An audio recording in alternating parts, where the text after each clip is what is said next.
Hi, I'm Christy Minshew, and I have an online shop called Sweetbriar Studio, and today I'm going to do a tutorial video on how to make an unlined Eco shopping bag.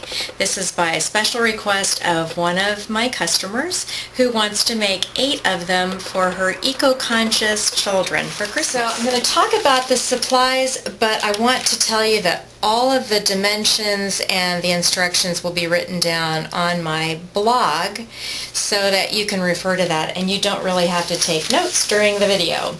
So the first thing you're going to need is newspaper and masking tape if you want to make a pattern of this first. And the pattern is just a big rectangle, 42 inches long and 20 inches wide, and you'll need just one piece, not only one pattern piece, but only one piece of fabric as well.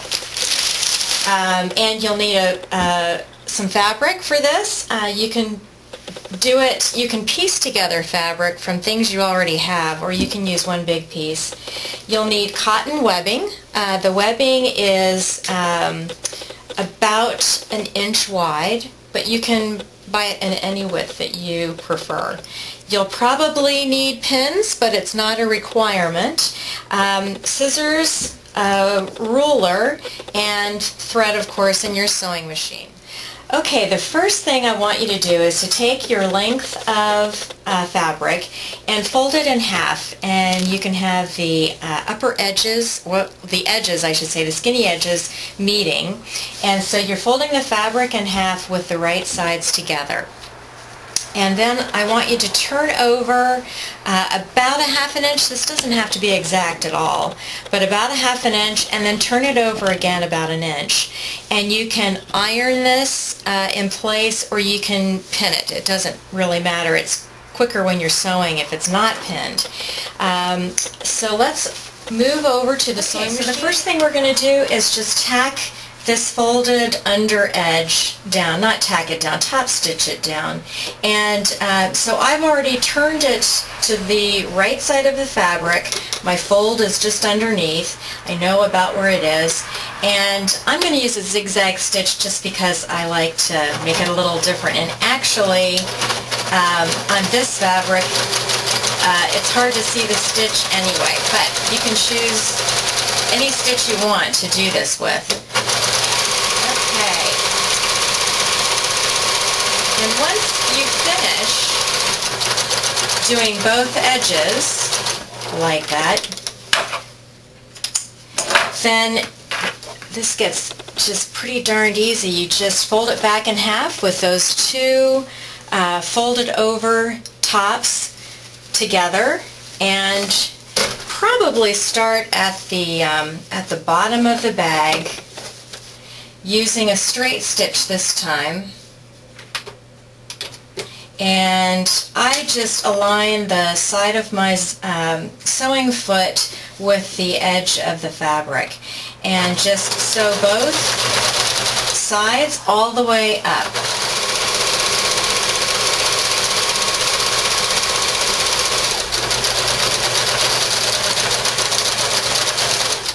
Okay, so we've completed both seams, both sides.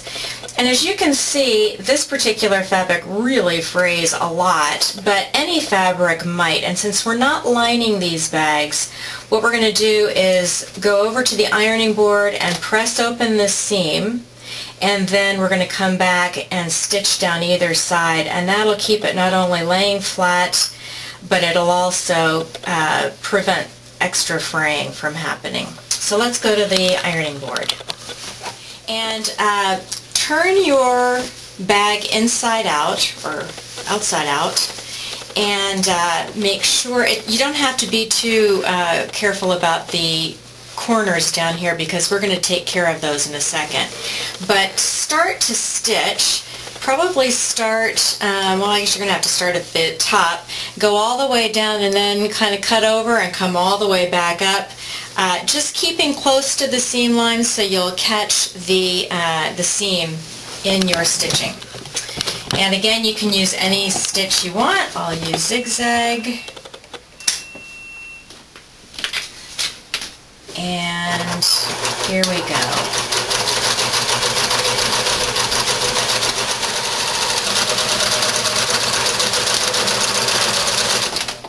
Okay, so now you have anchored your seams down, and they shouldn't fray too much after this, even when you wash your bag.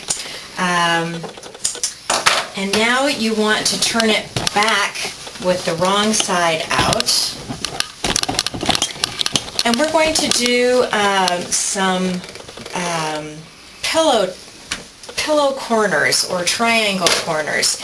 And what I did is I ironed this halfway point all the way across so that you can see where this half is, because what we're going to do is put your hand down in there and your finger at the corner, and you're going to match the halfway line here with the seam here, and it's going to make this triangle.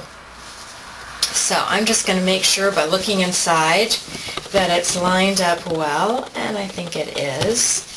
And then you're going to pin it in place. Now we're going to be sewing across about 7 inches. So you want to go up pretty far on this and pin it. Okay, so right about there. And then you take your ruler. Oops, I forgot. You're also going to need a pen or some kind of a marker. And what you want to do is we're going to have 7-inch depth, and so this is what we're putting in right now. And you put your 3.5-inch marker right in the middle of that seam. And you kind of work your ruler down until 7 is on this side and 0 is on this side, and 3.5 is right there in the middle.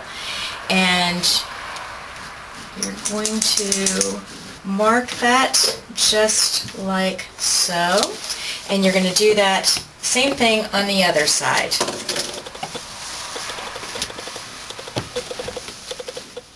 Voila.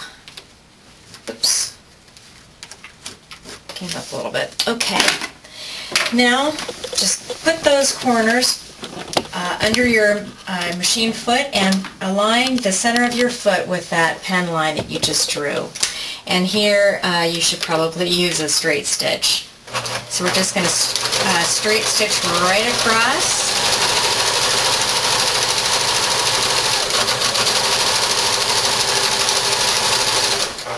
Alright, trim the threads, take out the pin, and you'll do the exact same thing on the other side. And after you do that, you're going to want to trim about a seam's width away from that stitch line, and just take that fabric off. Okay, so I'm going to do the other side. And now turn your bag once again, inside in, outside out, and now kind of poke at the corners of that pillow corner, and you'll see how it made a straight edge for your bag. Do that on the other side.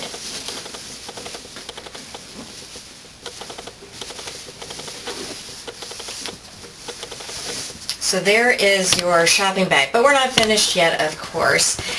If you would like to make it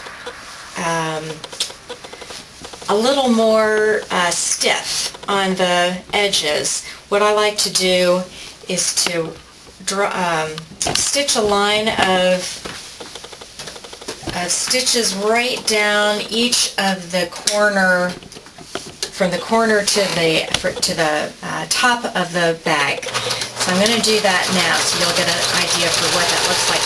You stitch very close.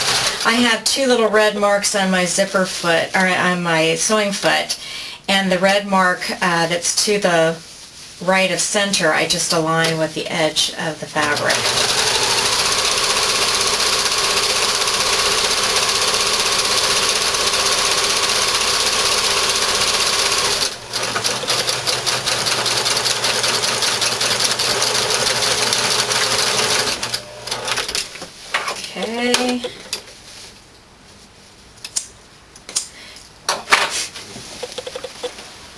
and do the same on the other four.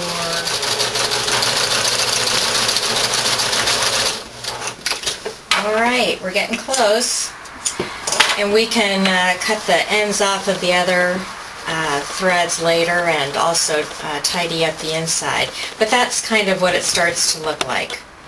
Now we need some handles. So what you're going to do is you're going to take this top edge between the two ends. If you didn't sew these, then you just go from seam to seam. Fold it in half and mark where the halfway point is on each side. Or at least on one side. Actually, one side's all you're going to need. And then take your ruler, and we're going to put one end of this about 4.5 inches to one side of center. And on your cotton webbing, what I've done is, you can see how that'll fray.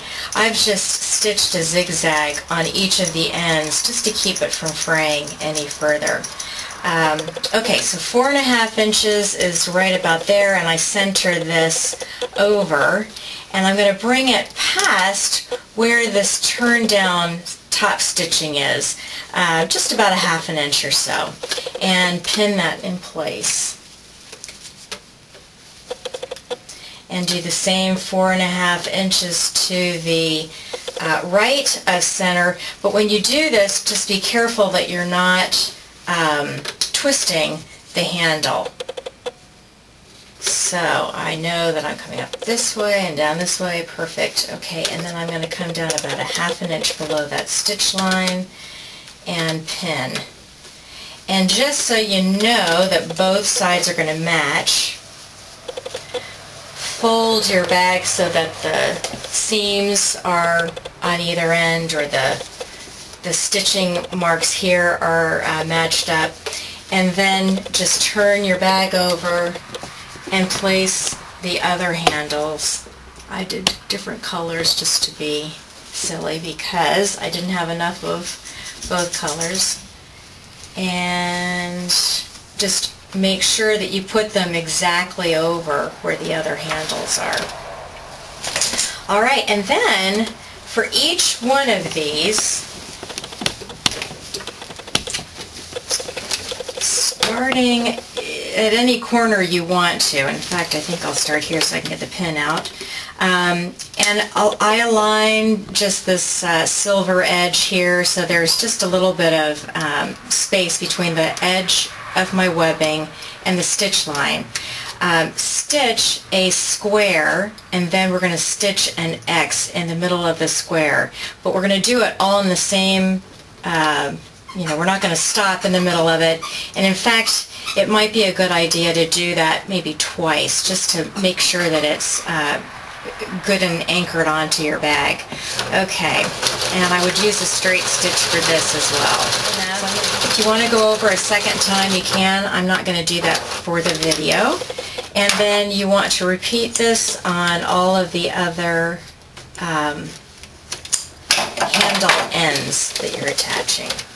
So, in not too very long a time, we've made an unlined, eco-friendly, reusable, washable, hopefully if you bought the right fabric, shopping bag. And what I wanted to tell you is, on my blog, which is sweetbriarstudio.blogspot.com, and it'll be on the screen here in a second, you can go there and get not only all of the written instructions and supply list, etc. I'll try to have the measurements in metric as well, and also some suggestions eventually on fabric suggestions of what you can buy.